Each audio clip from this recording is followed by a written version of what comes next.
स्मृता पितरुणातपं करुणया हरन्ति नृणाम् अभङ्गुरतनुत्विषां बलयिता शतैर्विद्युताम् कलिन्दगिरिनन्दिनी तटसुरद्रुमालम्बिनी मदीयमतिचुम्बिनी भवतु कापि कादम्बिनी। यह रसगंगाधरस्य पाठक्रमे द्वितीयानने प्रवर्तमानस्य पाठस्य इदानीं भ्रान्तिमतोऽलङ्कारस्य निरूपणं जायते। तत्र स्वाभिमतं भ्रान्तिमतः स्वरूपम् अभिधाय आचार्य अप्पयदीक्षितेन निरूपितस्य भ्रान्तिमतः इदानीं खण्डनं विधत्ते ग्रन्थकारः। तत्र मध्ये एव गतस्य पाठस्य अवसानमासीत्। तदद्यतनपाठस्य प्रथमा पङ्क्तिरस्ति तत्रासोल्लासलीलाः किसलय मनसा पाणयः कीरदष्टाः इति। तो एक पद्य जो आचार्य अप्पय दीक्षित ने उनके भ्रांतिमान अलंकार के उदाहरण के रूप में दिया था। शिंजानैर्मंजरीति स्तन कलशयुगम चुंबितम चंचरीकैः। उस पद्य में आचार्य जगन्नाथ दोष बता रहे हैं कि ये पद भ्रांतिमान का अलंकार का लक्ष्य नहीं बन सकता, क्योंकि जहां पर आप भ्रांति बता रहे हैं वहां पर सादृश्य मूलक अलंकारांतर की स्थिति है, यानी रूपका अलंकार वहां पर है पहले से विद्यमान। तो जहां पर एक ही स्थल में, माने जहां पहले से कोई सादृश्य मूलक अलंकार विद्यमान हो, ऐसे स्थल में द्वितीय सादृश्य मूलक अलंकार की जो स्थिति होती है वह सहृदय हृदय की उद्वेजिका होती है, सहृदय के हृदय को आकृष्ट नहीं करती। यह सब बातें बता दी गई थी। अब द्वितीय जो उस पद्य का चरण है उसमें भी खंडन कर रहे हैं। देखिए, माने न कथमपि अयं श्लोकः भ्रांतिमतोऽलंकारस्य लक्ष्यताम् एति। तो देखिए, इत्यत्र विधेया विमर्शात् विधेयान्तरम् आकांक्षितम्। वस्तुतः अत्र अस्मिन् वाक्ये कविः तत्र हस्तमुद्दिश्य, नायिकायाः हस्तमुद्दिश्य कीरकर्तृकं दशनं दंष्टत्वं विधेयम अभिप्रैति, है ना। माने हाथ को उद्देश्य करके कीरों के द्वारा उसमें जो दंष्ट है वो विधेय है। परंतु यथा वयं जानीमः विधेयस्य पदार्थस्य स्वातंत्र्येण प्रयोगः, स्वातंत्र्येण उपादानं वाक्ये स्यात्। अर्थात समस्ते पदे प्रत्येकं पदार्थस्य प्राधान्यं न भवति, अपितु समेषां पदार्थानाम् आहत्य एकः पदार्थो भवति। अस्तु, अतः विधेयतया इष्टस्य पदार्थस्य वाचकं पदं समासे न प्रयुञ्जीत वक्ता इति नियमः कश्चिदस्ति। समासे प्रयुज्यमानत्वात् सोऽर्थः विधेयतया प्राधान्यं यद्यपि तस्य इष्टं भवति परंतु प्राधान्यं न लभते। ठीक है, जो विधेय अर्थ होता है वह यद्यपि वाक्य में प्रधान होता है, लेकिन समास में उसका प्रयोग कर देने से वह प्राधान्य को प्राप्त नहीं करता। इसीलिए विधेया विमर्श दोष यहाँ पर आएगा। कीरैः दंष्टाः ऐसा प्रयोग होना चाहिए था, लेकिन तृतीया समास में प्रयोग कर दिया कीरदंष्टाः। इसीलिए विधेय का अविमर्श होने से, विधेय का अप्राधान्य होने से विधेयांतरम आकांक्षितम, यहाँ पर किसी अन्य विधेय की आकांक्षा बनी रहती है, इसीलिए यहाँ पर विधेया विमर्श दोष भी है। कीरैः दंष्टा इति तु भाव्यम। हाँ, कीरैः दंष्टा ऐसा असमस्त जब प्रयोग कर देंगे तब तो यहाँ पर ये दोष नहीं रहेगा, क्योंकि विधेयवाचक जो पद है ना, निष्ठांत जो पद है वह अब समास में नहीं है, तब वह उस अर्थ का प्राधान्य न बोध कराएगा जो विधेय है तत्व। ठीक है, तो एक काम कर लीजिए, कीरदंष्टाः जाताः, ऐसा अध्याहार कर लीजिए, जाताः की माने जाताः, इस पद का अध्याहार कर लीजिए, तब तो वह विधेय बन सकता है। तो एक ऐसा पूर्व पक्ष लेकर के खंडन कर रहे हैं कि जाता इति अध्याहारेपि विवक्षितस्य विधेयत्वम् अविवक्षितस्य च विधेयत्वं प्रसज्येत। कीरदंष्टाः हस्ताः कीरदंष्टाः जाताः में क्या होगा कि जिसका आपको विधेयता इष्ट है, जो कि दर्शन पदार्थ है, उसकी तो विधेयता नहीं होगी, और जिसकी विधेयता इष्ट नहीं है, अविवक्षित जिसकी विधेयता है, माने जो जात पदार्थ है ना, सत्ता आदि, उसकी विधेयता होने लगेगी। तो वही कह रहे हैं कि जाताः इति अध्याहारेपि विवक्षितस्य अर्थात दंष्टत्व पदार्थस्य अविधेयत्वम, तो जो विवक्षित है विधेय के रूप में उसकी तो अविधेयता हो जाएगी, और अविवक्षितस्य जात पदार्थस्य विधेयत्वम प्रसज्येत, उसकी विधेयता होने लगेगी। तो ऐसे भी आपके लिए कोई आपका उद्धार नहीं है। अस्तु। एवं अब दूसरा भी दोष बता रहे हैं इसी पद्य में। एवं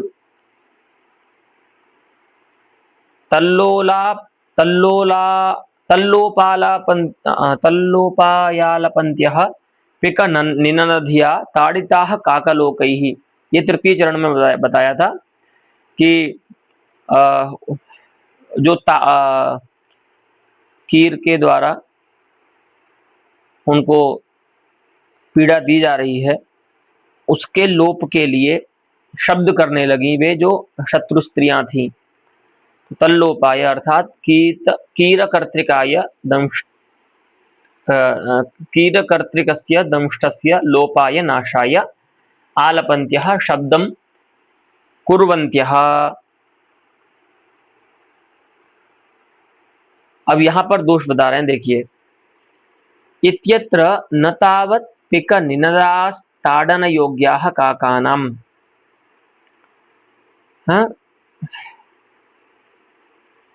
पिक निनदधिया ताडिताः, अयं पिकानां निनदः शब्दः, अतः अयम अस्माभिः ताड़नीयः, ऐसा होना चाहिए वस्तुत। लेकिन होता क्या है, शब्द जो है निनद जो है वह गुण है, तो उसका ताड़न, उसकी ताड़न कर्मता, ताड़न योग्यता संभव नहीं है। उसको शब्द को कोई कैसे मार सकता है ना। लेकिन आपके वाक्य से तो यही आ रहा है कि उसके नाश के लिए शब्द करती हुई जो थी उनको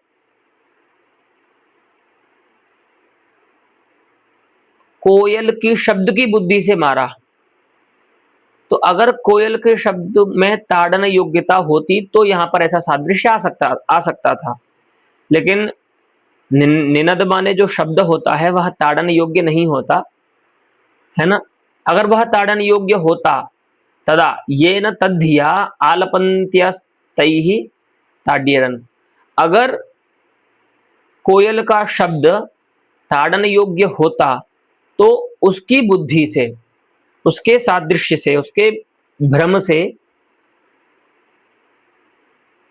उन काक पक्षियों के द्वारा उनको मारा जाए, ऐसा मतलब विधि लिंग का प्रयोग है, कर्मवाच्य में प्रथम पुरुष का बहुवचन का प्रयोग है। तैः काकलोकैः ताः शत्रु वनिताः ताड्यरन, तो मारी जाएं, ऐसा अर्थ करेंगे। लेकिन ऐसा तो होता नहीं है, क्योंकि शब्द जो है वो ताड़न योग्य नहीं है। तो जब शब्द ताड़न योग्य नहीं है तो कोयल के शब्द के भ्रम से कैसे कोई इन स्त्रियों को मार सकता है। ठीक है, नापि पिक निनद भ्रमः आलपंतीषु संभवति। पहली बात तो ये है कि कोयल के शब्द के भ्रम से इन स्त्रियों को नहीं मारा जा सकता, क्योंकि कोयल का शब्द मारने योग्य नहीं होता है ना। अगर कोयल का शब्द ताड़न योग्य होता, ताड़नीय होता, तो उसके भ्रम से, उसकी भ्रांति से इनको मारा जा सकता था, पर ऐसा तो होता नहीं है। ये पहला दोष। दूसरा दोष ये है कि देखिए, आलपन्त्यः ताः द्रव्यरूपाः वनिताः तासु द्रव्यरूपासु महिलासु गुणस्य शब्दस्य सादृश्यम आनेतुमेव न शक्यम। दूसरी बात यह है कि भ्रम जो है वो सादृश्य मूलक होना चाहिए। ये आपको हम बता रहे हैं बहुत समय से, जब से हमने अलंकार का लक्षण किया है। तो सादृश्य गुण का गुण में हो सकता है, द्रव्य का द्रव्य में हो सकता है, क्रिया का क्रिया में हो सकता है ना। अब गुण का सादृश्य द्रव्य में कैसे लाएंगे आप? यहां पर वही बताया जा रहा है, कोयलों का शब्द जो है वो गुण रूप है, और उसका सादृश्य से उसका भ्रम हो रहा है, वो हो रहा है द्रव्य में। आलपन्तीषु भ्रमः भवति खलु पिक निनदस्य, तो सह पिकानां निनद भ्रमः एतासु द्रव्य रूपासु कथम भवेत। इन द्रव्य रूपा जो स्त्रियां हैं उनमें कैसे होगा? तो वही कह रहे हैं कि अयम भ्रमोपि न संभवति, क्योंकि भ्रम जो होता है वो सादृश्य मूलक होता है, और गुण सादृश्य जो है, माने कोयल के शब्द का जो सादृश्य है वो स्त्रियों में नहीं आ सकता। हाँ, स्त्रियों के शब्द में आ सकता है, कोयल के शब्द का सादृश्य स्त्रियों के शब्द में आ सकता है, लेकिन कोयल के शब्द का सादृश्य स्त्री में नहीं आ सकता। वही बता रहे हैं, संभवन वा न सादृश्य मूला। हाँ, कोई दोष के कारण, है ना, किसी को कुछ दोष है, उस दोष के कारण यदि भ्रम हो भी रहा है, तो ऐसे भ्रम को हम सादृश्य मूलक नहीं मानेंगे। भ्रम हो सकता है ना, किसी को गुण का क्रिया में या क्रिया का द्रव्य में या गुण का द्रव्य में भ्रम हो सकता है, हम मना नहीं कर रहे हैं, लेकिन साहित्य में जो अलंकार रूप भ्रांति है उसके लिए सादृश्य की अपेक्षा होती है, और सादृश्य जो है वो इस प्रकार से नहीं होता है। ठीक है, तो वही कह रहे हैं कि अगर कोयलों के शब्द का भ्रम स्त्रियों में होगा भी, तो संभवन अपि सह सादृश्य मूलः न भवति, अतः तस्य भ्रान्त्यलंकारता एव न शंकनीया तत्तादृशस्य भ्रमस्य सादृश्यामूलकस्य। हाँ, अगर यहाँ पर भी आपको इसको भ्रांति बनाना है तो आपको ऐसा प्रयोग करना होगा पिक निकर धिया, कि भले उन्होंने शब्द सुना, लेकिन उन शब्दों को सुन करके उनको ये ज्ञान हुआ कि ये क्या है, पिकों का समूह है, ये कोयलों का ये समुदाय है।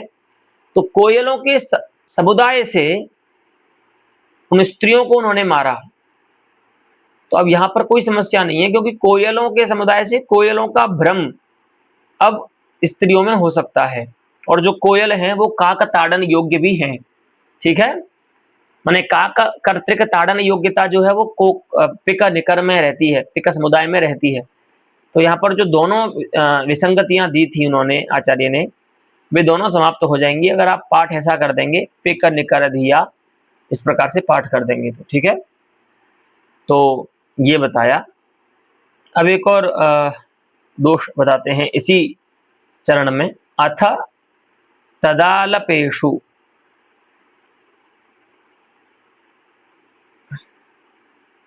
पिक निनद बुद्धेः अपि तासु पिक बुद्ध्युत्पादन द्वारा संभवत्येव ताडनोपयोग इति प्रयोज्यत्वार्थक तृतीयया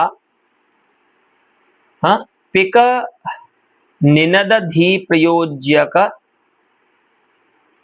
काककर्तृक प्रयोज्य काककर्तृक ताड़न कर्मत्वम आलपंतीनां सुप्रतिपादमेव। ऐसा आचार्य अप्पय दीक्षित के पक्ष से अब समाधान आ रहा है कि भैया एक काम कीजिए, अगर साक्षात काककर्तृक ताड़न कर्मता नहीं आ रही है पिक शब्द में, तो एक काम कीजिए,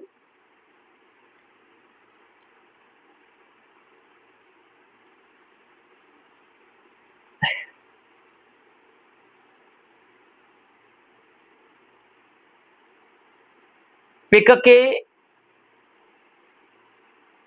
निनाद, जो निनद है उससे, माने स्त्रियों का जो निनद है उसमें पहले पिक निनद की बुद्धि होगी, ठीक है, कोयल के शब्द की बुद्धि होगी, भ्रम होगा, और उस कोयल के शब्द के भ्रम हो जाने पर उसके द्वारा उन स्त्रियों में पिक बुद्धि भी हो जाएगी, कोयलों की बुद्धि भी हो जाएगी, समझे। तो तदालपेशु अर्थात अरिस्त्रीणाम वचनेषु तेषां नाम कीर दंष्टलोपाय ये आलापाः तैः ताभिः क्रियन्ते, तेषु आलापेषु आदौ पिकस्य शब्द भ्रमो जायते काकानां। पहले जो कौवे हैं उनको स्त्रियों के आलाप में कोयल के आलाप का भ्रम होगा, और फिर उस कोयल के आलाप से, उस बुद्धि से उन स्त्रियों में पिक की बुद्धि भी हो जाएगी, ठीक है। तो वो ही बता रहे हैं कि अथ तदालपेशु, माने स्त्रियों के आलापों में पिक के शब्द की बुद्धि से, तासु अर्थात तासु वनितासु अरि महिलासु पिक बुद्ध्युत्पादन द्वारा, तो उस कोयल के शब्द के भ्रम से उन स्त्रियों में कोयल की बुद्धि होगी, कोयल का भ्रम होगा अब, और उस कोयल के भ्रम के द्वारा संभवत्येव ताड़नोपयोग। अब तो इनको केवल कोयल के शब्द का भ्रम नहीं हो रहा है कौओं को, अब इनको उन स्त्रियों में कोयल का भ्रम हो रहा है, तो कोयल के भ्रम से तो ताड़नोपयोग संभव हो ही सकता है ना भाई। कोयल समझ करके तो मार ही सकते हैं ना इनको, कोयल का शब्द समझ करके मारना अनुचित था, लेकिन कोयल समझ के तो मार ही सकते हैं ना। तो ऐसा करने के लिए क्या करना होगा आपको, जो तृतीया है पिक निनद धिया में, जो तृतीया है उसका अर्थ आपको प्रयोज्यता करना होगा। अब इसमें ये ऐसा समझ लीजिए, प्रयोजक या प्रयोज्य जो कार्य या हेतु होते हैं, प्रयोजक जो हेतु होता है, या जो प्रयोज्य कार्य होता है, माने वो जिसके प्रति प्रयोज्य है या जिसके प्रति वह प्रयोजक है हेतु, उसको ऐसे समझना चाहिए कि वह परंपराया हेतु है उसका। अगर कोई प्रयोजक साधक कहा जा रहा है किसी कार्य का, तो ऐसे समझना चाहिए कि वह उस कार्य के प्रति परंपराया हेतु है, साक्षात हेतु नहीं है। और यदि कोई कार्य किसी हेतु के प्रति उसका प्रयोज्य कहा जा रहा है, तो उसको भी ऐसे समझना चाहिए कि वह उसका साक्षात कार्य ना होकर के परंपराया ही उसका वह कार्य है। तो कह रहे हैं कि पिक निनद धिया में जो धी शब्द से तृतीय आई है उसका अर्थ आप प्रयोज्यता कर लीजिए, साक्षात जो है कार्यता मत कीजिए, ठीक है। तो प्रयोज्यता से क्या हो जाएगा कि अब जो कोयल का शब्द का जो भ्रम है, ठीक है, जो प्रकृति अर्थ है उसका हम यहाँ पर निरूपितत्व संबंध से अन्वय करेंगे विभक्ति अर्थ तृतीया में जो प्रयोज्यता है। तो अब ये अर्थ होगा कि कोयल का जो शब्द का भ्रम है, उस शब्द के भ्रम से उत्पन्न जो कोयल का भ्रम है उस कोयल के भ्रम से उन कौवों ने उन स्त्रियों को मारा, ऐसा अर्थ हो गया। ठीक है, तो इस प्रकार से अगर हम तृतीया का अर्थ कर दें प्रयोज्यता, तो प्रयोज्यतार्थक तृतीयया। ठीक है, पहले साक्षात कार्यता कर रहे थे, अब ऐसा नहीं करेंगे। तो क्या होगा, निनद धी प्रयोज्यक, माने कोयल का शब्द है प्रयोजक जिसका, उसके द्वारा जो प्रयोज्य है, और काक कर्तृक है जो ताड़न, कौवे जो मार रहे हैं, ऐसी जो ताड़न कर्मता है, वो ताड़न कर्मता आलपंती नाम सुप्रतिपादम। तो वो अब यहां पर सिद्ध हो जाएगी, संगत हो जाएगी, किसकी? स्त्रियों की ताड़न कर्मता, स्त्रियों को जो मार रहे हैं वो भी सिद्ध हो जाएगी। तो अब ये हुआ कि पहले जो विसंगति थी कि कोयल के शब्द के भ्रम से कोई स्त्रियों को कैसे मार सकता है ना, लेकिन अब ऐसा नहीं है। अब कोयल के शब्द के भ्रम से कोयल का भ्रम होगा, और कोयल के भ्रम से यहाँ पर जो कौवे हैं वो उन स्त्रियों को मार रहे हैं, ऐसा समाधान दिया। ठीक है, आचार्य अप्पय दीक्षित के पक्ष से। तो कहते हैं इति चेत नैवम, ऐसा आपको नहीं कहना चाहिए। क्यों? क्योंकि तथा प्रतीते है असिद्धे है, उस प्रकार की प्रतीति ही असिद्ध है ना, प्रतीति का अपलाप कर रहे हैं आप, ऐसी प्रतीति होती ही नहीं है। क्यों? तो बता रहे हैं, चौर बुद्धियाहत साधु, है ना, एक गांव में बेचारे कोई साधु आए, थोड़ी रात हो गई उनको आते आते, तो लोग पहचान नहीं पाए उनको, ये साधु हैं क्या हैं, अंधेरा कृष्ण पक्ष की रात्रि थी, तो बेचारे साधु को मार डाला उन्होंने, है ना, चोर समझ करके। चौर बुद्धियाहत साधु अथ, तो इत्यादि चौर बुद्धि हननयो हो। तो अब यहां पर देखिए, चौर बुद्धि माने जो चोर का जो भ्रम है वह हेतु है, और हनन जो है वो यहां पर कार्य है।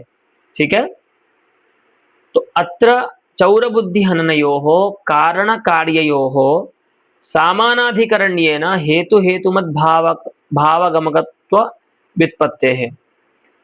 तो भ्रम के स्थल में भी, जहां पर भ्रमजन्य कार्य होते हैं, वहां पर भी साक्षात कारणता ही चाहिए।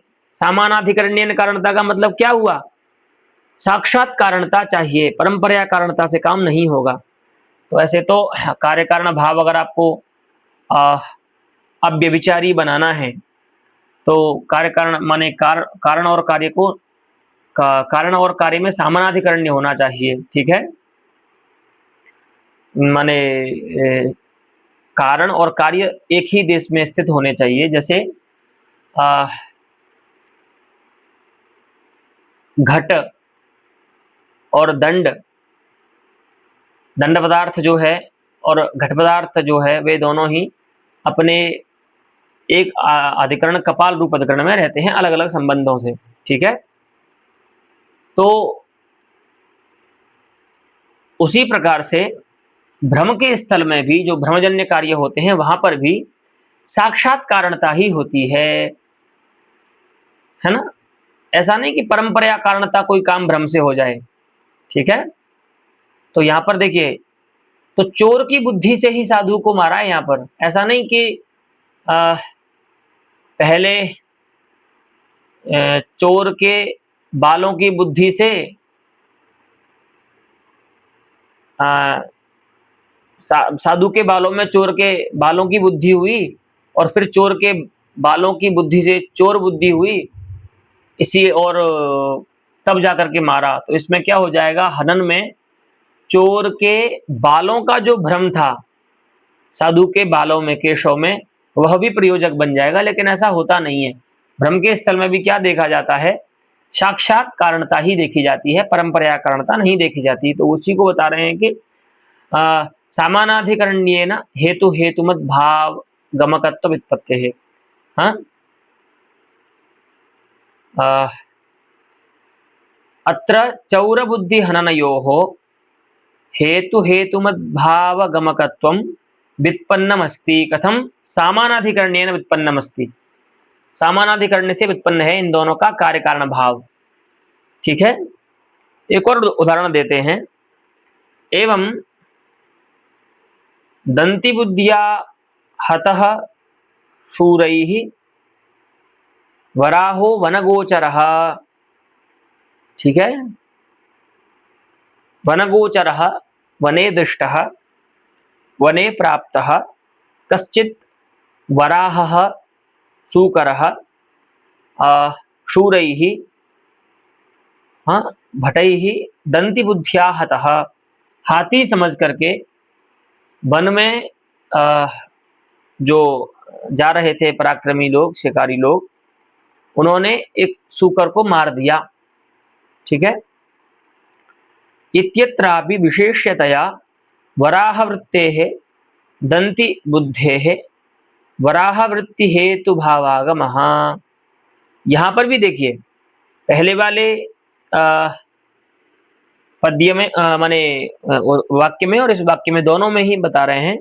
अब यहाँ पर एक भ्रम ये हो सकता है लोगों को कि देखिए, चौर बुद्धि रूप जो हेतु है या दंती बुद्धि रूप जो हेतु है, हाथी के भ्रम से सुअर को मार दिया या चोर के भ्रम से साधु को मार दिया, तो यहाँ पर जो दोनों भ्रम है ना, वे ज्ञान रूप हैं, और ज्ञान जो होता है वह आत्मा में रहता है।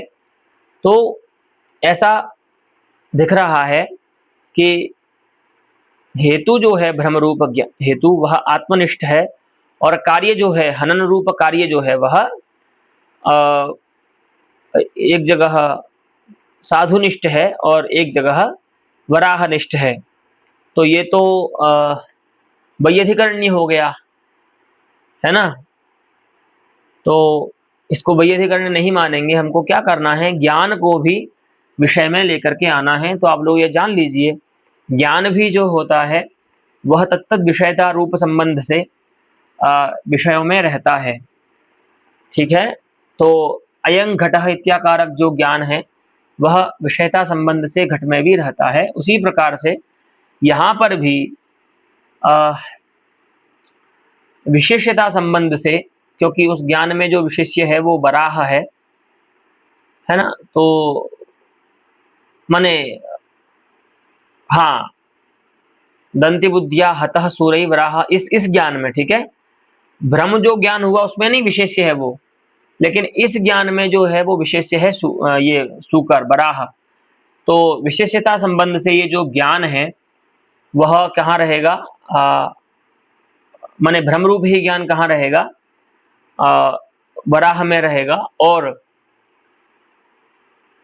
हनन रूप जो कार्य है, हत्या जो है वो भी कार्य वहां रहेगा वराह में। इसीलिए विशेष्यतया वराह वृत्ते है बुद्धे दंति बुद्धे है माने वराह वृत्ति जो दंत बुद्धि है, माने हाथी का ज्ञान है, भ्रम है, और वराह वृत्ति हेतु भावागम। हाँ, तो वराह वृत्ति जो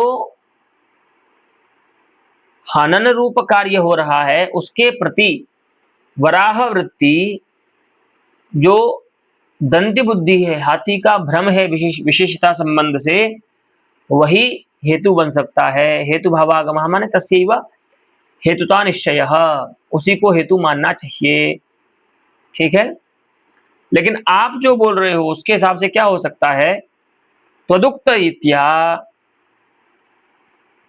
दंत बुद्धिया इति कृते बोधकदर्थना एव, बोध नष्ट ही हो जाएगा, बोध की कदर्थना हो जाएगी, समाप्त हो जाएगा। कैसे कि पहले दंती शब्द है ना, तो यहां पर क्या होगा हाथी के दांत से, हाथी के दांत का भ्रम होगा पहले वराह के दांत में। ठीक है, तो अगर देखा हो आपने तो वन में जो होते हैं ना, दो प्रकार के वराह भी दो प्रकार के होते हैं, एक सामान्य वराह होता है और एक ये जो जिसको हम जंगली सुअर भी बोलते हैं, वन में जो रहते हैं, उनके नाक पे एक सींग होता है ना, जो भगवान के अवतार में भी भगवान ने जिससे पृथ्वी का उद्धार किया था। तो पहले आपके अनुसार, माने अप्पय दीक्षित के अनुसार जो समाधान दिया गया है उनके पक्ष से, उसको बता रहे हैं कि आपके अनुसार क्या होगा कि पहले वराह के दंत में हस्ती के दंत का भ्रम होगा और फिर उस दंत से वराह में हस्ती का भ्रम होगा, तब जाकर के वहां पर उस भ्रम से, हस्ती के भ्रम से वराह की हत्या होगी। तो इस प्रकार से क्या हुआ, जैसे हनन के प्रति दंती बुद्धि हेतु है, उसी प्रकार से दंत बुद्धि माने दांत का भ्रम भी हेतु बनेगा। अंतर इतना है कि वह जो ज्ञान है, हाथी का जो ज्ञान है वह साक्षात कारण होगा हनन के प्रति, और जो दंत बुद्धि है वो प्रयोजक होगा, साक्षात नहीं परंपरा कारण होगा। तो आपके अनुसार ऐसा होना चाहिए, लेकिन ऐसा होता नहीं है, ठीक है। बोधक तदर्थना ही हो जाएगी, है ना। किंच पिकानाम ही, अब और दूसरा एक दोष दे रहे हैं यहाँ पर, ये बोध को लेकर के तो यही समाप्त कर दिया इन्होंने। किंच पिकानाम ही कूजितादि शब्दैहि एव शब्दो वर्ण्यते। और एक और बात ये समझ लीजिए, पिकादि जो विहग हैं तेषां शब्दः कूजितादि पदैः निवेद्यते तत्र तत्र काव्येषु। अस्तु, अयं निनद शब्दः विहगानां शब्दाय कुत्रापि प्रयुक्तो न दृश्यते। अस्तु, तो न तो निनदादि शब्दैः, तो बोले इनके द्वारा किसका शब्द बताया जाता है, तो बता रहे हैं सिंह दुंदुभ्यादि शब्द प्रयोग योग्य ही। सिंह माने शेर का, दुंदुभि आदि के जो शब्द होते हैं उनके शब्दों के लिए निनद शब्द का प्रयोग करना उचित है। पिक के शब्द के लिए निनद शब्द का प्रयोग करना उचित नहीं है, पूजित आदि शब्द का प्रयोग किया जाता है। तो इससे क्या दिक्कत हुई साहब, तो बता रहे हैं इससे भी दोष होता है, ये भी काव्य में एक दोष है, ठीक है। हाँ, इन्होंने बताया होगा, देखिए टीका में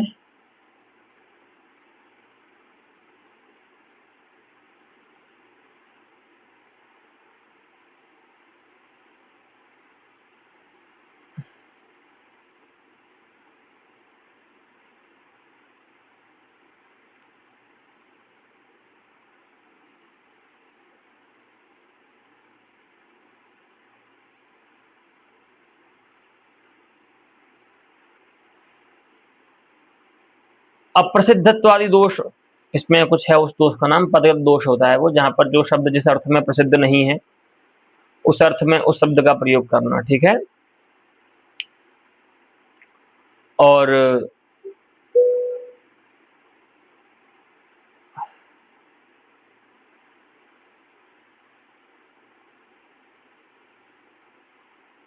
देखिए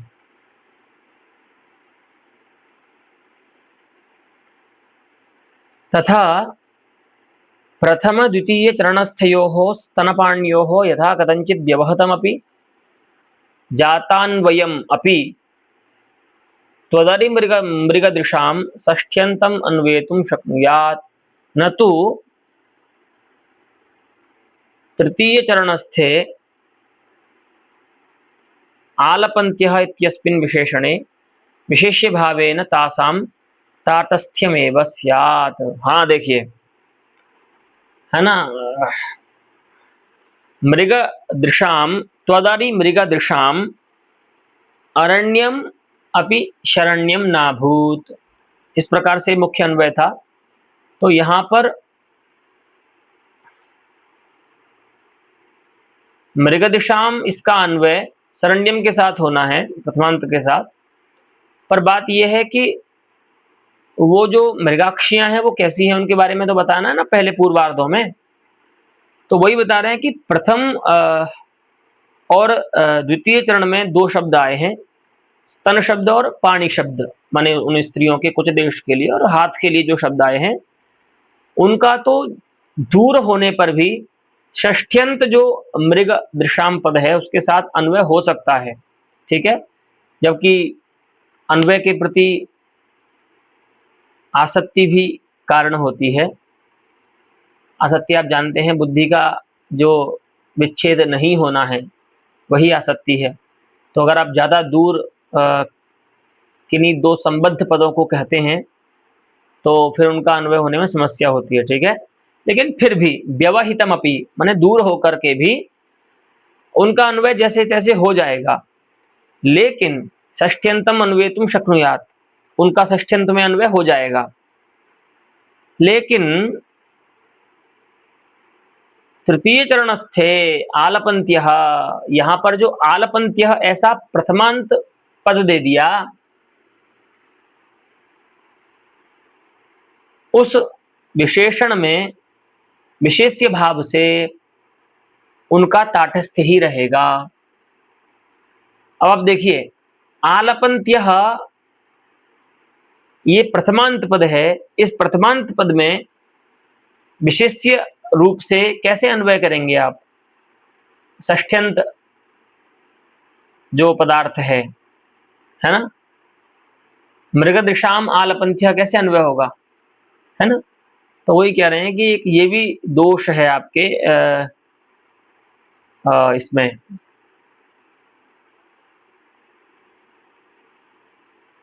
पद्य में, ठीक है, अन्वय नहीं हो रहा है, ठीक है। और विभक्ति का विपरिणाम भी करेंगे, अगर विभक्ति विपरिणतौ अपि प्रक्रम भंग असंस्तुलत्वाभ्यां स्थितमेवेति पद्यम अव्युत्पन्नम निर्मितम हेव। अगर आप विभक्ति का विपरिणाम कर भी देंगे कि आलपंती नाम, ऐसा विभक्ति का विपरिणाम करके भी अन्वय करेंगे तो भी प्रक्रम भंग और असंष्टुलत्वादि दोष तो आपके पद्य में आएंगे ही। इसका मतलब ये हुआ कि जब से हमने इसमें दोष देना शुरू किए हैं, इसमें अनगिनत दोष आए हैं। इसीलिए ये तो कहना पड़ेगा अंतिम में आचार्य अप्पय दीक्षित आपके लिए कि यह जो पद्य आपने बनाया है या जिसने भी बनाया है वो कोई अव्युत्पन्न व्यक्ति है। इदम पद्यम केनचित् अव्युत्पन्नेन कविना निर्मितम अस्ति, वो व्युत्पन्न नहीं लगता, उसको दोषादि का ज्ञान नहीं है, जिससे उनका परिहार, उसके परिहार में वो असमर्थ दिखता है कभी, ठीक है। दीक्षितेस्तु भ्रांति अलंकारांश मात्रमादाय उदाहृतम इति दिक्। आचार्य अप्पय दीक्षित तो भ्रांति अलंकार के अंश मात्र को ही लेकर के उदाहरण देते हैं, उन्होंने अन्य उदाहरण नहीं दिए हैं, ठीक है। अत्र अस्माभिः भ्रान्त्यलङ्कारस्य दीक्षिताचार्येण, अच्छा, दीक्षितैः भ्रान्त्यलङ्कार, उनके ग्रंथ में जो उन्होंने उदाहरण दिया है आचार्य अप्पय दीक्षित ने, वो भ्रान्त्यलंकार के अंश मात्र का ही उदाहरण दिया है, इसीलिए उसको लेकर के हमने यहाँ उसका उदाहरण दिया और इतने पे ही समाप्त करते हैं आचार्य अप्पय दीक्षित का ये खंडन। अब दूसरे ग्रंथकार का लक्षण, जो लक्षण है उसका प्रारंभ करेंगे खंडन। देखिए, यत्तु अलंकार सर्वस्वकता लक्षितम, आचार्य रुय्यक जो अलंकार सर्वस्वकार हैं वे लक्षण करते हैं भ्रांतिमान अलंकार का, सादृश्याद वस्तुअंतर प्रतीतिर भ्रांतिमान इति तन्ना। तो इसका अर्थ बहुत स्पष्ट सा ही है, सादृश्य से वस्तु का जो वस्तुअंतर में ज्ञान है, प्रतीति है, वह भ्रांतिमान है इति तन्ना। ऐसा नहीं कह सकते, क्योंकि प्रागुक्ते संशयालंकारे वक्ष्यमाणायाम च उत्प्रेक्षायाम अति प्रसंगात। अभी हमने जस्ट पहले जो बताया है संदेह अलंकार, और हम आगे बताने वाले जो हैं ऐसी उत्प्रेक्षा अलंकार में इस लक्षण की अतिव्याप्ति हो जाएगी, क्योंकि वहां पर भी सादृश्य से ही, क्योंकि आपने प्रतीति को ज्ञान विशेष तो कहा ही नहीं है ना, प्रतीत तो ज्ञान सामान्य है, तो ज्ञान सामान्य में तो संदेह भी आ जाएगा, संभावना भी आ जाएगी, ठीक है ना। और दोनों ही सादृश्य मूल अलंकार है, इसलिए दोनों सादृश्य से ही होते हैं। तो प्रतीति ज्ञान सामान्य परस्य प्रतीति शब्द प्रयोगस्य अत्र दोषः अस्ति, तेन संशयालंकारे भ्रांतिमतो लक्षणस्य उत्प्रेक्षायां च अतिप्रसक्तिः जायते, अतिप्रसंगो जायते। क्योंकि प्रतीति पदस्य निश्चय परत्वे रूपक वित्तौ अति प्रसंगात। और हाँ, प्रतीति पद जो है वह निश्चय पर भी होता है, ठीक है, इसीलिए रूपक में भी अति प्रसंग हो जाएगा, रूपक में भी अति व्याप्ति हो जाएगी, उसको निश्चय भी मान सकते हैं हम, ठीक है। तो रूपकालंकार में भी अति व्याप्ति हो जाएगी। विषयतावच्छेदकानवगाहित्वेन, यदि आप निश्चय में विशेषण देते हैं विषयतावच्छेदकानवगाहित्व रूप, माने ऐसा निश्चय जहाँ उपमेय जो है वह विषयतावच्छेदक न हो, माने विषयतावच्छेदकतया उपस्थित न हो, माने जहाँ पर उपमेय जो है, विषय जो है वो प्रच्छन्न हो, ऐसा निश्चय, ऐसे उपमेय को विषय बनाने वाला निश्चय, तो भी दिक्कत आएगी, बता रहे हैं। विषयतावच्छेदकानवगाहित्वेन निश्चयो विशेषणीय चेद विशेष्यताम। अगर आपको ऐसा निश्चय को विशेषित करना है तो आप विशेषित कर दीजिए। तथापि अतिशयोक्ति वित्तौ अतिव्याप्ति अति प्रसक्ति अवारिता एवं, फिर भी अतिशयोक्ति में तो अतिव्याप्ति का वारण आप नहीं कर पाएंगे, क्योंकि वहां पर तो जो निश्चय होता है वह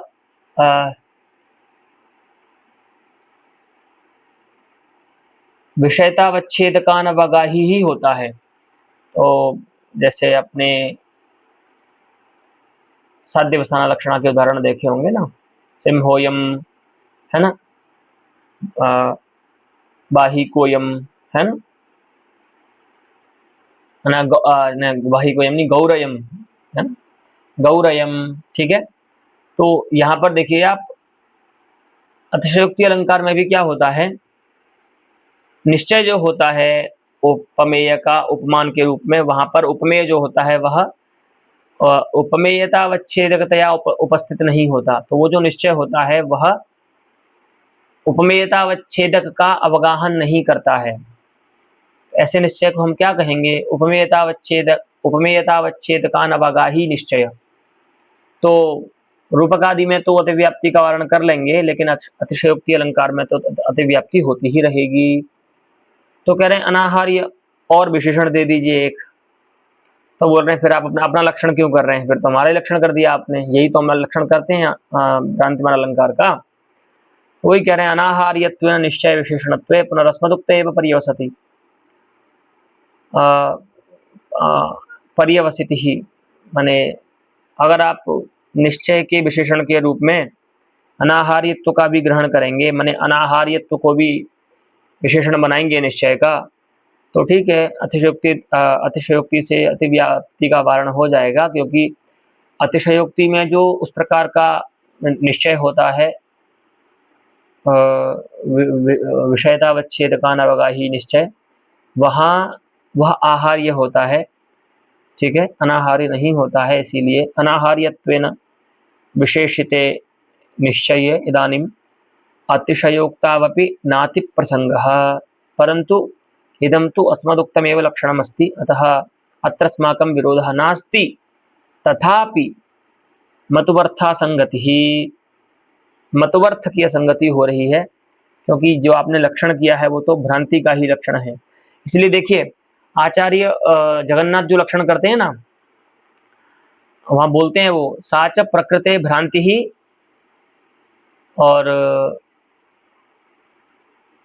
तद्बोधक वाक्य संदर्भे च, ऐसे करके वो अपने लक्षण में लिखते हैं ना, क्या लिखते हैं देखिए,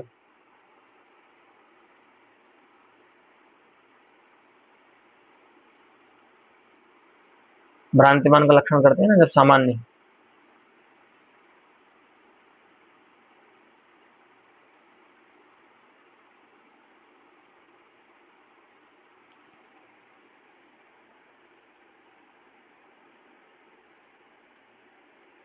हाँ, साच पशुपक्ष्यादिगता यस्मिन् वाक्य संदर्भे अनुद्यते सब भ्रांतिमान। तो लक्षण करने के बाद क्या बोले, चमत्कारी प्रकृते भ्रांति ही साच भ्रांति पशुपक्ष्यादिगता यस्मिन् वाक्य संदर्भे अनुद्यते सब भ्रांतिमान, ऐसा वो लिखते हैं। लेकिन ऐसा कुछ ये तो लिख नहीं रहे हैं आचार्य रुय्यक, तो इसीलिए बोलते हैं कि चलिए ठीक है, किसी जैसे तैसे अपने अलंकार को तो निर्दुष्ट कर लिया, लेकिन फिर भी मतवर्थ जो है उसकी तो असंगति आपके अलंकार में बनी ही रहती है। ठीक है, तो वही कहा कि मतवर्था संगतिश्च। ठीक है, तत्र अब ये प्रत्येक सादृश्य मूलक अर्थ अलंकार जब बता रहे हैं तो आपने देखा कि साधारण धर्म की स्थिति को बताते हैं कि किस प्रकार से साधारण धर्म हो सकता है। तो यहाँ पर भी बता रहे हैं, तत्र कनक द्रव कांति कांतया, जो आपने पद्य पढ़ा था पहले अभी भ्रांतिमान के लक्षण में, इत्यत्र सीता तडितोर बिंब प्रतिबिंब भाव युतत्वमृतत्वयोश्च शुद्ध सामान्य रूपता। अब यहाँ देखिए दो प्रकार के धर्म हैं उस श्लोक में, भ्रांतिमान अलंकार के सादृश्य के प्रयोजक के रूप में जो साधारण धर्म का प्रयोग किया है वो। तो वहां पर देखिए मेघ जो उपमान है उसका धर्म है विद्युत लता, माने विद्युत तड़ित, और राम जो उपमेय है उनका धर्म है बिंब है, वहां पर उनका विशेषण है सीता।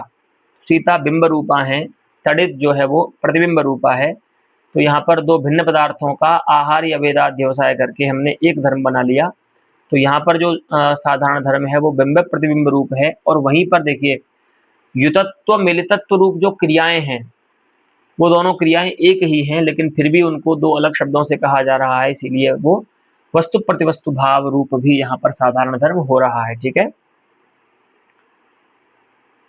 तो इस प्रकार से पहले पद्य में साधारण धर्म की स्थिति थी।